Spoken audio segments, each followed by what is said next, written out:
क्या होता है और तत्वों के बारे में बताया था। और हमने आपको ये बताया था कि 2 वर्ग के तत्वों को बताया था जो एस ब्लॉक के थे, फर्स्ट डे और सेकेंड डे। ये आपको हमने बता दिया था। आज उनके आगे हम बताएंगे आपको। और देखिए, कई बच्चों की शिकायत थी कि सर जी हमें कुछ समझ में नहीं आ रहा है, 9th में हमने ठीक से पढ़ा नहीं है, तो आप हमें फिर से बिल्कुल शुरू से बताइए कि शुरू से हमें बिल्कुल सब कुछ समझ में आता चला जाए। तो देखिए, आज हम बिल्कुल शुरू से आपको बताएंगे। सबसे पहले जैसे हमने आपको बताई द्रव्य की परिभाषा। क्या बताई? द्रव्य। द्रव्य क्या होता है? आप अपने आप में खुद ही द्रव्य हैं।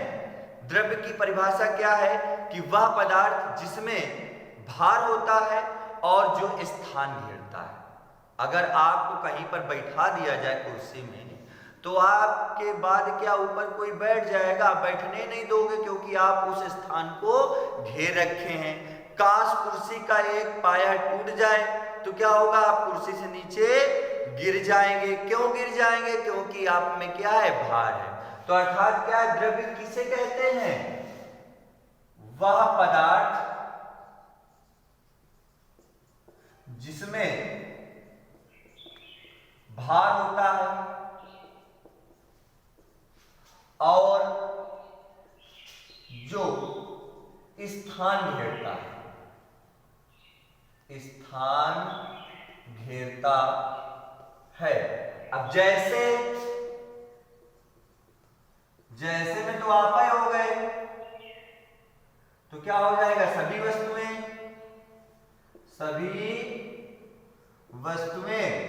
अब सभी वस्तुओं में आपो तो आ गए, मेज, कुर्सी, तखत, दरवाजा।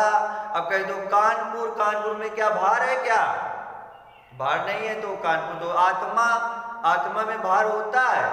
नहीं होता, तो फिर नहीं होगा। जैसे भावना का मतलब विचार, तो विचार में भार होता है? नहीं होता, तो क्या होगा? आत्मा होगी क्या?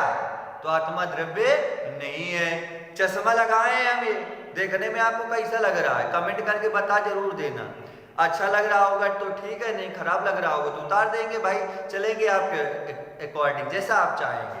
तो कमेंट करके जरूर बता देना चश्मा कैसा लग रहा है। अब देखो, चश्मा है तो ये भी क्या है? इतना स्थान घेर के रखा है, ग्लास लगा हुआ है, आंखों को घेरे हुए है। तो चश्मा सेफ्टी की वजह से लगाया जाता है, कोई फैशन की वजह से नहीं है कि आप लोग ये समझें कि फैशन की वजह से सर जी चश्मा लगाएं। तो सेफ्टी की वजह से होता है कि धूल कण या कीटाणु आदि उड़ते हैं तो ग्लास उनको रोक लेता है ना।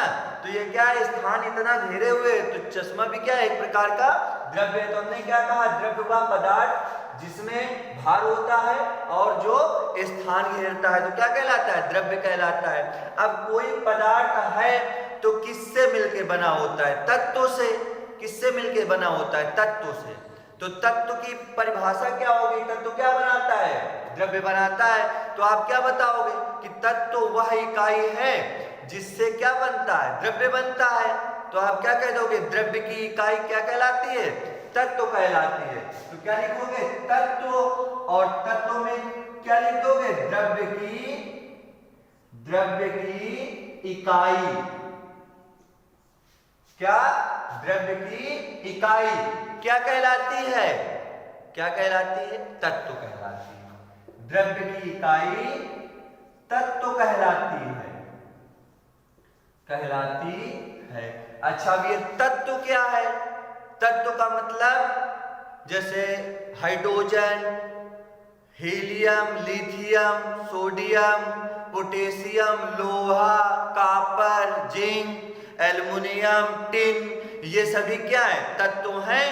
ये सभी क्या है? तत्व हैं। तो तत्व एग्जाम्पल में लिखना है का?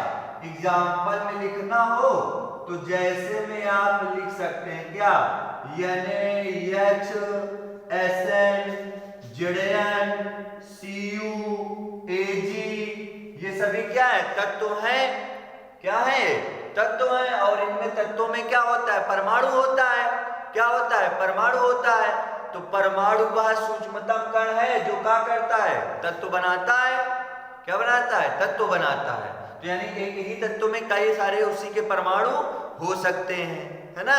तो परमाणु वह सूक्ष्मतम कण है जो रासायनिक अभिक्रिया में भाग नहीं ले सकता। ये किसने बताया था? जॉन डाल्टन ने बताया था, है ना। क्या कह रहे थे? स्वतंत्र अवस्था में तो रह सकता है लेकिन रासायनिक अभिक्रिया में भाग नहीं ले सकता। और क्या बताया था? इसे विभाजित नहीं किया जा सकता। लेकिन ऐसा नहीं है, तत्व को विभाजित किया जा सकता है। तो ये आपके समझ में आ गया होगा कि द्रव्य किसे कहते हैं? वह पदार्थ जिसमें भार होता है और जो स्थान घेरता है क्या कहलाता है? द्रव्य कहलाता है। जैसे सभी वस्तुएं, अरे जैसे आपको जैसे कि ईंट ले लो, मार दो किसी के तो क्या होगा? खोपड़ी फट जाएगी। क्यों फट गई? क्योंकि ईंट में क्या था? भार था और वो जाकर उसकी खोपड़ी का स्थान घेर लिया। लेकिन आप ऐसा ना करना, हम सिखा नहीं रहे आपको, एक बता रहे, एग्जाम्पल दे रहे हैं। इसके बाद बात आती है तत्व की। तत्व क्या होता है? तो तत्व से मिलके क्या बनता है? द्रव्य बनता है।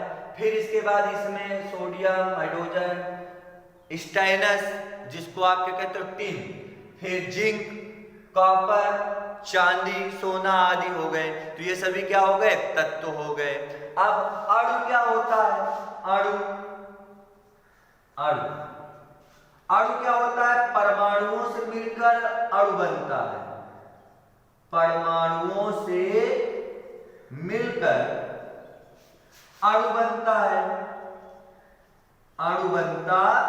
है। जैसे में जरा आप देख लीजिए कि जैसे H+H, एक ये हाइड्रोजन परमाणु है, एक ये है, ये दोनों आपस में मिल गए तो क्या बना दिया? H2 बना दिया। इसी प्रकार से अगर Cl+Cl मिल जाएगा तो Cl2 हो जाएगा, Br+Br हो जाएगा तो Br2 हो जाएगा। तो देखो ये सभी क्या बन गए? अणु बन गए। ये सभी क्या है? परमाणु है। तो परमाणुओं से मिलकर क्या होता है? अणु बनता है। अब बात आती है स्पीशीज की। काहे की बेटा? स्पीशीज की बात आती है कि स्पीशीज क्या होता है। कभी कभी हम आपको कह दिया करते हैं कि स्पीशीज क्या होता है। तो स्पीशीज में क्या होता है? अणु, परमाणु या आयन। क्या? अणु, परमाणु या आयन। परमाणुओं में बता दिया ये परमाणु है, ये अणु है। और आयन की बात क्या होती है? तो देख लो जरा, आयन क्या होता है? आयन में कुल मिला के ये समझो कि अगर इनके ऊपर, परमाणुओं के ऊपर प्लस या माइनस चार्ज लगा हुआ है तो वो आयन के रूप में। जैसे देखिए, जैसे हम बात कर रहे हैं सोडियम की, तो सोडियम पर कितना लगाएंगे? कहे का लगाएंगे, प्लस का या माइनस का? वो जरा देख लो। तो सोडियम परमाणु क्रमांक 11, इलेक्ट्रॉनिक विन्यास करेंगे तो पहले में 2, दूसरे में 8, कितना बचा? 8 2 10, 1 बचा। तो ये 1 का क्या करेगा? त्याग करेगा। इस वजह से यहाँ पे प्लस हो गया। अब यहाँ पे हम सोडियम तत्व नहीं बोलेंगे, सोडियम परमाणु नहीं बोलेंगे, हम क्या कहेंगे? Sodium ion. और क्या लगा है? धन लगा है तो क्या है? धनायन है। क्या है? धनायन है। इसी प्रकार से बात कर लो क्लोरीन की, तो परमाणु क्रमांक 17 होता है। तो पहले में 2, दूसरे में 8 और तीसरे में 7। बोरबरी नियम आपको कक्षा 9th में बताया गया होगा, ना बताया गया हो तो आज देख लो। ये होता है 2n²। 2n² के अनुसार n क्या है? n क्वांटम संख्या है। अब क्वांटम संख्या क्या होती है? ऊर्जा के कक्षकों को व्यक्त करती है। अब ये ऊर्जा के कक्षक क्या होते हैं? देखो इस प्रकार से होते हैं। ये परमाणु का नाभिक हो गया, फिर ये पहली कक्षा, फिर दूसरी कक्षा, फिर तीसरी कक्षा, फिर चौथी कक्षा। तो ये कक्षाएं जो है ये स्तर कहलाती हैं। तो वही क्या है? ऊर्जा स्तर है। उन्हीं को क्वांटम संख्या बोल लेते हैं। तो क्या करा है? n की जगह में 1 2 3 कुछ भी रख लिया जाए यहाँ पर। तो 1 रखेंगे तो 2 आएगा, 2 रखेंगे तो 2 दूना 4 दूनी 8 आएगा, 3 रखेंगे 3 त्रिका 9 दूनी 18 आएगा, 4 रखेंगे 4 चौको 16 दूनी 32 आएगा। अब जरा ध्यान दीजिए कि पहले में 2, दूसरे में 8 और तीसरे में 18 होने चाहिए। कितने हैं? 7। तो एक होता है न्यूलैंड का अष्टक नियम। अष्टक नियम में बताया है कि एक तो पहली बात तो सारे गामा पाधा निशा वाला क्रम चलता है, यानी आठवां एक अपने से आठवां तत्व समान गुणों को व्यक्त करता है। दूसरी बात क्या है, संयोजकता सिद्धांत क्या है, इलेक्ट्रॉनिक संयोजकता का इलेक्ट्रॉनिक सिद्धांत। उसमें क्या बताया गया है कि अगर तीसरे में 18 नहीं हो रहे तो कम से कम 8 होने चाहिए। तो इसमें 7 जरूरत कितने की है, 1 की, तो यहाँ पे क्या हो जाएगा Cl माइनस। तो अब ये क्लोरीन परमाणु नहीं है, क्लोरीन अणु नहीं है, क्या है, क्लोरीन आयन है। तो ये आपके बात बेटा समझ में आ गई होगी। फिर से एक बार देख लो, द्रव्य किसे कहते हैं, कहा गया वह पदार्थ जिसमें भार होता है और जो स्थान घेरता है, क्या कहलाता है, द्रव्य कहलाता है। जैसे सभी वस्तुएं, जैसे हम हैं, आप हैं, टोकरी है, ये चश्मा लगाए हैं, मार्कर है, ये भी देखो हथेलियों को इतनी जगह घेर के रखा है ना। तो ये हो गया। फिर इसके बाद कह रहा है तत्व क्या होता है, तो यानी ये तत्व क्या, द्रव्य की एक इकाई है जिससे द्रव्य बनता है। अब ये sodium, hydrogen, stannous, zinc, copper और चांदी, अर्जेंटम जिसको बोलते हो आप। अणु, अणु क्या होता है भाई, अणु क्या होता है, परमाणुओं से मिलकर अणु बनता है, जैसे H2, Cl, Cl2, Br, Br2।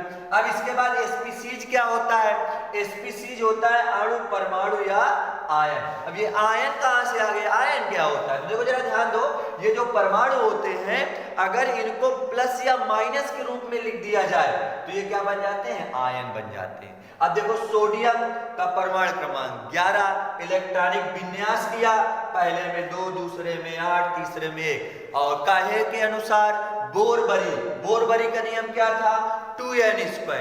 n क्या होता है, n मुख्य क्वांटम संख्या होती है। अब ये क्वांटम संख्या, क्वांटा क्या है, तो ये ऊर्जा के स्तर है। ये कैसे गिने जाते हैं, ये परमाणु का नाभिक हो गया, ये ऊर्जा का प्रथम स्तर, द्वितीय, तृतीय, चतुर्थ, ऐसे चलता है।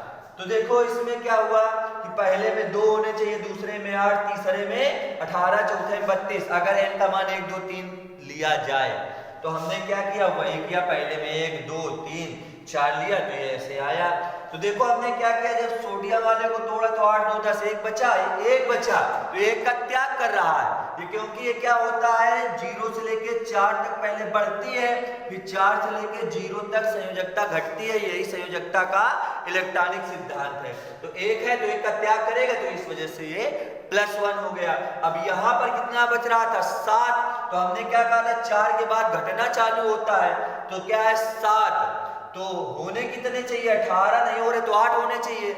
जरूरत कितने की है, 1 की जरूरत है तो माइनस। अब ये क्या है, सोडियम धन आयन है और ये क्लोरीन क्या है, ऋण आयन है। आप क्या कहोगे, सोडियम धन आयन है और क्लोरीन क्या है, ऋण आयन है। आप ऐसा करो कि इसको आज इतना कंप्लीट करो, फिर अगले क्लास में मतलब अगले लेक्चर में आपको हम इसके आगे बताएंगे। तब तक के लिए इतना बढ़िया फेयर में अच्छे से लिख लो। और जो ना समझ में आया हो तो चैनल के नीचे कमेंट लिखी रहती, कमेंट में कमेंट लिखना जरूर ना भूलें। दूसरी बात यह है कि हाई स्कूल के बच्चे जो भी हैं चैनल को सब्सक्राइब करें, और बार बार लिंक आपकी व्हाट्सएप ग्रुप में नहीं डाली जाएगी। एक बार आप सब्सक्राइब कर देंगे तो जैसे ही हम कोई भी वीडियो यूट्यूब में अपलोड करते हैं तुरंत आपके पास में नोटिफिकेशन जाएगी, और अपने जो भी दोस्त हो उनको शेयर करो लिंक को, और चैनल को सब्सक्राइब करो, वीडियो को लाइक करो।